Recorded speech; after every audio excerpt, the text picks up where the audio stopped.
Tonight on TV47 Weekend Edition, we discuss the youth. Now, with a population of more than 35 million in the country, just how can they be equipped with more skills to better their lives? That conversation shall come your way shortly. But first, let's take a look at the highlights.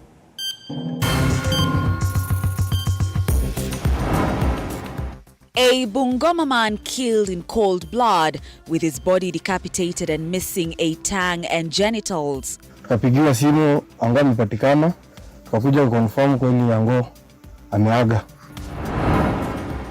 Ex-Nigerian President Goodluck Jonathan in Embu for a dowry event. I have to thank the family for giving your daughter to us.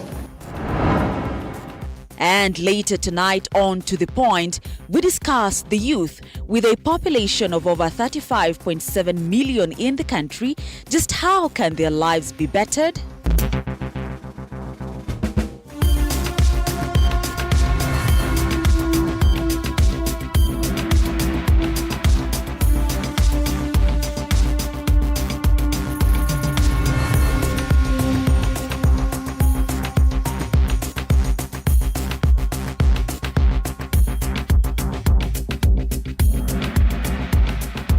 Welcome to the broadcast. We're glad you could join us tonight. We'll be having that conversation on the youth later on in this broadcast.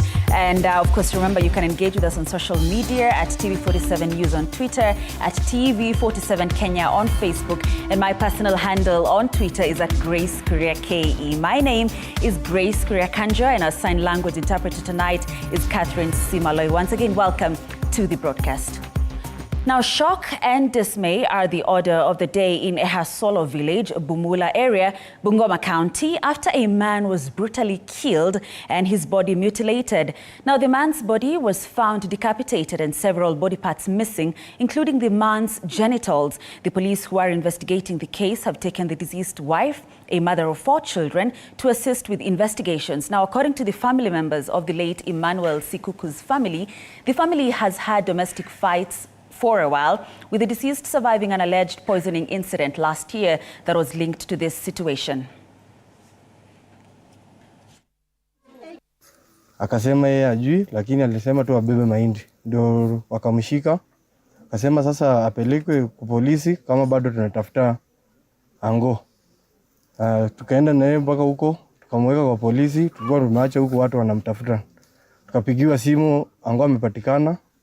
Wamemfunika mabati kwa room yake.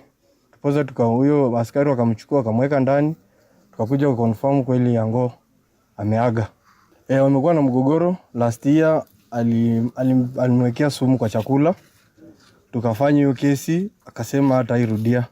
Sasa ni mgogoro ambao umefutana kitu kama mwaka mbili hivi. Nimepata kwamba ameshauawa.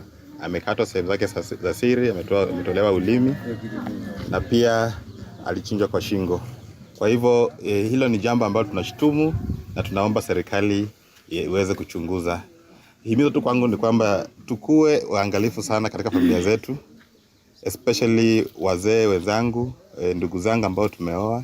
Kama kuna mzozano wowote, tuweze kutoka kwa haraka, tupate ushauri wa wazee na hata kanisa, ili tuweze kusuluhisha isifike mahala hapo. Langu tu nawaomba kwamba serikali imechukua kesi hii kwa mikono yake, tuache serikali ifanye mambo yake.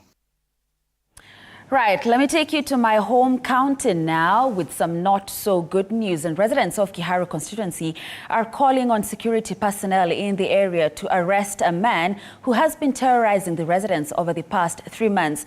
Listen to this. According to the residents, the suspect, who has been nicknamed the Axeman, breaks into people's houses in the wee hours of the night and threatens to set them ablaze should his victims not comply. Let's get more from Zainab Mohammed.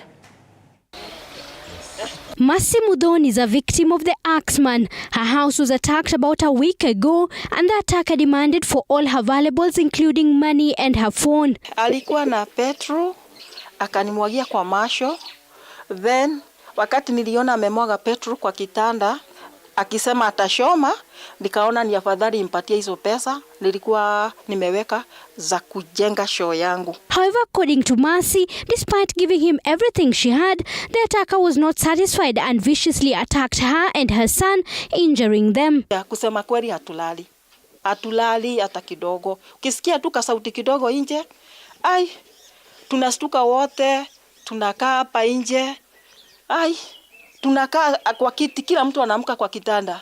Tunakaa kwa kiti kwa uoga wa huyo mtu. Anthony Wambugu is yet another victim. He says the attack in his house was so traumatic that it led to his permanent relocation due to fear of a repeat of the same incident. Kwanza kurudi hapa iko mbali sana na mimi. Sifikiri kama nitarudi hivi karibuni mpaka kukuwe na peace na watu wangu wakuwe hiyo trauma imewatoka. Second, ile hasara mtu ameenda ni kubwa sana. Hata bila kuhesabu zile vitu mtu amenunua na kuhama na nini, ameniharibia bidii yangu ya miaka kama 5. Witnesses say the attacker is a very tall man who is heavily built. His identity remains unknown as police urge residents to report any information about him at the nearest police station. Zainab Mohammed, TV47. Thank you, Zainab Mohammed, for that. Now, a former Nigerian president is in Kenya for a different kind of bilateral relations. President Goodluck Jonathan was among dignitaries in attendance of a traditional wedding at Isaac Walton Inn Hotel in Embu, where he led a delegation from Nigeria for the wedding of his nephew Jude, who has married Joy Wanjiru. A niece to the former Embu politician Kamwithi Munyi, veteran politician Mtumishi Njeru, who took the role of father-in-law, led a delegation of Embu elders who are optimistic that the Embu culture will be nurtured and practiced in the generations to come. It was a colorful event as both sides showcased the love for their culture, where Embu elders led the prayers while facing Mount Kenya, which is a few kilometers from the hotel. Family, for giving your daughter to us. After here, she's following me to Niger Delta. For giving your daughter to us and Embu town for giving your daughter to us. In fact, I decided to come with Justice Effie because she told me beautiful things about the Embu people. And that's one of the things I think we are lucky, those of us who come to take this girl. Because she is a lady, the first female judge of the country, and retired as an appeal court justice, and a member of the African Union panel of the wise. So it's not an ordinary person. Goodluck Jonathan is a political giant. He has been a senator in Nigeria. He has been a president in Nigeria, going for 10 years. So he is not just a dwarf in African continent. Together with that, I have asked him, and we are going to be repeating this, that his brother Olusegun Obasanjo was here last week to try to tone down two extremes of the political defiance in this country. And I've asked him if he could have 1 or 2 minutes to go to the two gentlemen of the two sides to repeat the same, because the chorus may make meaning to the two presidents, or the prime minister and the president. It's great to have him in the country for a different kind of bilateral relations. Let's move on. And President William Ruto has hailed the subsidy program on fertilizer actualized by his administration. Ruto revealing that it has aided in more maize production, projecting the country is looking forward to a bumper harvest, with the number of maize bags going up to 61 million from 44 million bags. The president, while addressing congregants at Faith Evangelistic Ministries in Karen, defended Kenya Kwanza's decision on external borrowing, reiterating that the government is keen on increasing the country's savings, which would wean the country off foreign borrowing.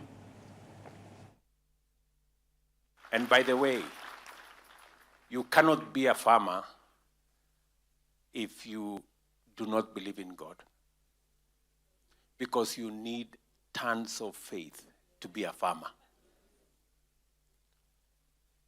And this year, our farmers have grown beyond what they did last year, 200,000 acres of land to produce food. We want to thank God for our farmers.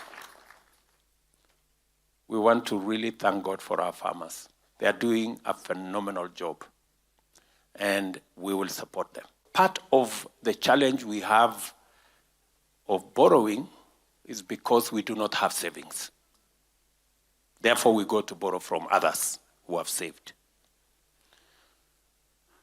And I promised them that I was going to do something because it is something I believed in. I'm happy that today we've changed the metrics and we are now doing what we should have done 15 years ago in the space of savings. And Deputy President Rigathi Gachagua has said that the reforms recommended by the Presidential Working Party on education reforms will help to re-engineer the sector. According to Gachagua, the proposed new funding for university students was important to refocus the financial support to those in dire need of the assistance. The Deputy President was speaking during the 41st graduation at the University of Eastern Africa, Baraton in Nandi County. Education department. Ona sasa wakijaribu kusema ati the changes we have made in the education sector is making education for the rich. It's a lie, blatant lie. What we are saying is we are changing the model so that people, once you are given assistance, is full. Hakuna haja kusomesha mtoto umpatie bursary form 1, umwachilie form 2, hana then arudi nyumbani umeenda hasara. We have just refocused and changed the strategy of funding university education because there were many challenges. To Bungoma County now, which has recorded a total of 14,000 teen pregnancies and 17 teen pregnancy-related deaths in the last 3 months, just 3 months. This is according to stakeholders in the education and health sector who say poverty, delay of court cases and lack of jobs are some of the reasons fueling the increase in those cases. Speaking at Toroso High School during International Youth Celebration Day in Mount Elgon constituency, the stakeholders urged the youth to be at the forefront in the fight against teenage pregnancies and gender-based violence in the county. August, tukirudi miezi 2 nyuma yetu, mkinisikiza, tumepoteza watoto 17. That is from the age of 19, kuanzia miaka 19 mpaka 10. Hao ni watoto tumepoteza kwa sababu ya mimba za mapema. Mswahili akasema, sungura mdogo ananyonya sungura mkubwa. Na inafika mahali kwa maisha, sungura mkubwa ananyonya mdogo. Sisi tusiposimama na watoto wadogo, tuwaeleze maneno ya maisha. As a county, 14,000 teenage pregnancy. That is for the 3 months that we are having in this quarter. My people, mtoto akipata mimba kwa njia moja ama nyingine anaweza fariki kwa sababu ya hiyo mimba. Watoto wetu wadogo wa primary wanafanya abortion kila siku and nobody cares. Nobody is fighting for them. You see this percentage of youth when wamesoma wamefika mbali, it's only 20 or 30% of them. Most of them wakipata mimba, they get very small hiccups. They live their life there. And the Seventh-day Adventist Church has called on politicians from both Kenya Kwanza and Azimio la Umoja coalitions to avoid chest thumping and issuing polarizing statements ahead of the planned bipartisan talks between the two sides. The Adventist clergy indicated that the opposition should agree to the talks in good faith, while noting that engaging in talks with the opposition was not a sign of weakness on the government side, but rather a show of strength and leadership. Our very own Chichi Josephine tells us more. Speaking to the media in Nakuru, the clergy said it was unfair for a section of politicians from both divides to utter provocative statements over the scheduled talks, even before a proper framework is set up for the start of official talks. We want to request that our leaders, both sides, to put aside their politics and then go on with the discussion. Let us reason together. No one knows everything. and all of us can assist to ensure that the country is stable, is peaceful, for we want peace for the sake of us advancing and moving towards prosperity. Wakati huu ni wakati wa kuacha kile kikundi kimetengwa kifanye kazi bila kusumbuliwa. Tukiingisha siasa katika mambo hayo ni kukosanisha. However, they have called for the technical team to be independently allowed to come up with a framework that will guide the conversation without being influenced by sideshows, partisan interest and acidic political utterances. I want to urge the politicians, please, keep off this team. Let them work together for the interests of all Kenyans, because we are all Kenyans, we live in this country. Let us not have politicians agree on something and then while outside there, they continue to add more wood into the fire. Let us allow the thing to neutralize so that we can have peace and tranquility in our country. The clerics called on members of parliament and senators to engage a different strategy that will not hold the country hostage or lead to violence and destruction, further calling on the two coalitions and its leaders to amicably iron out the issues they have differed about. Both parties, from where I sit, both Azimio as well as the Kenya Kwanza, they are doing a lot of politics with this.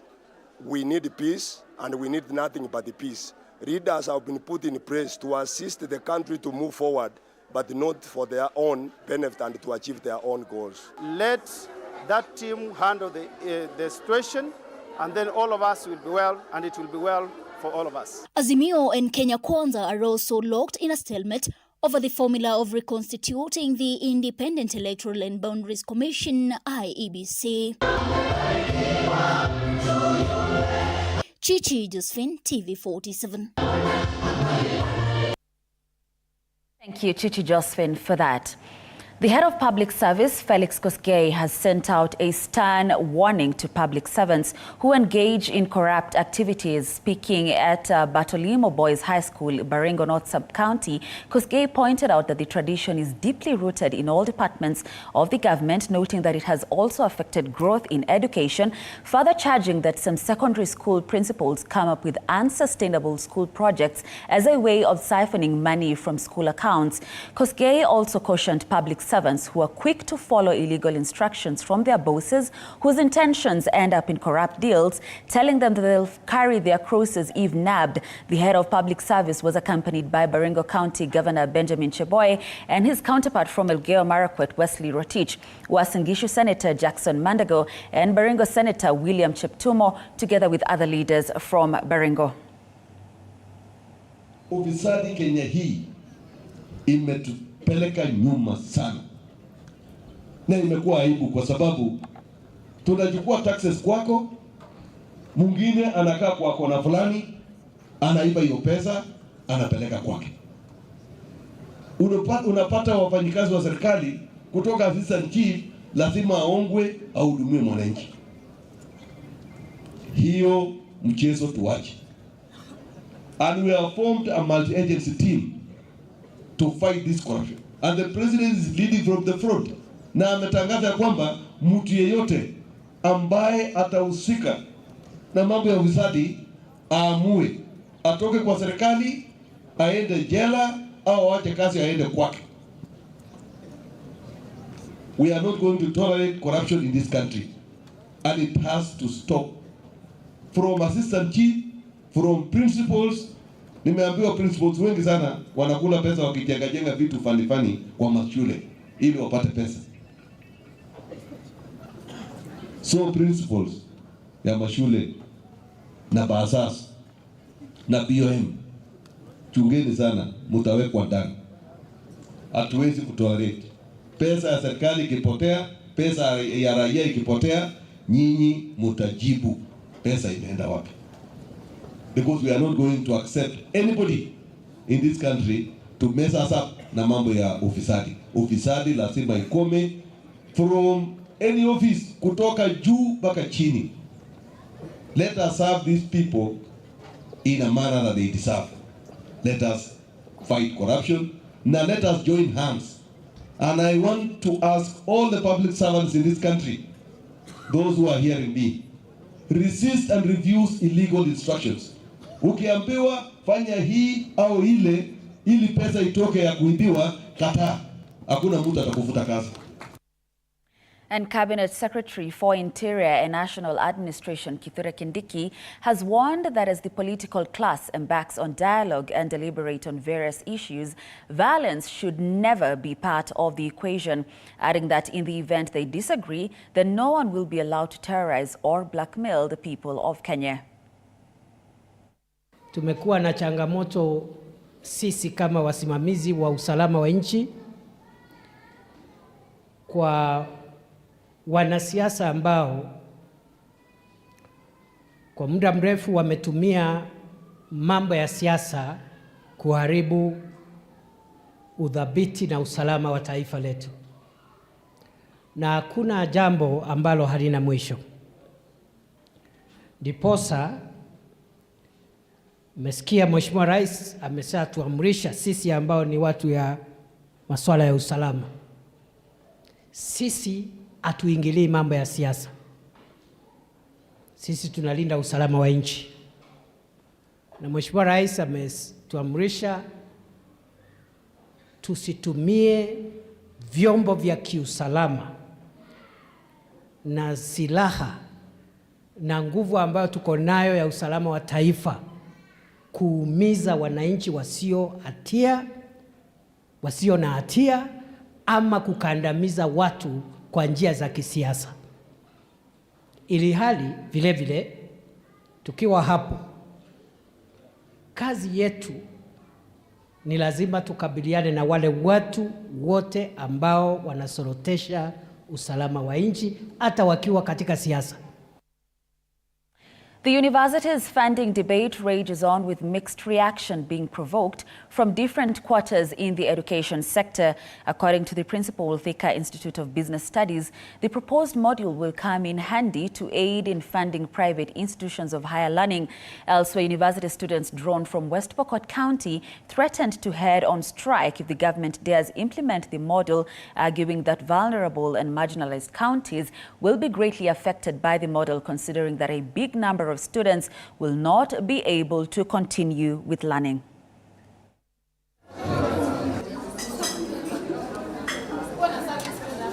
We still need the government to also extend this help to private TVETs.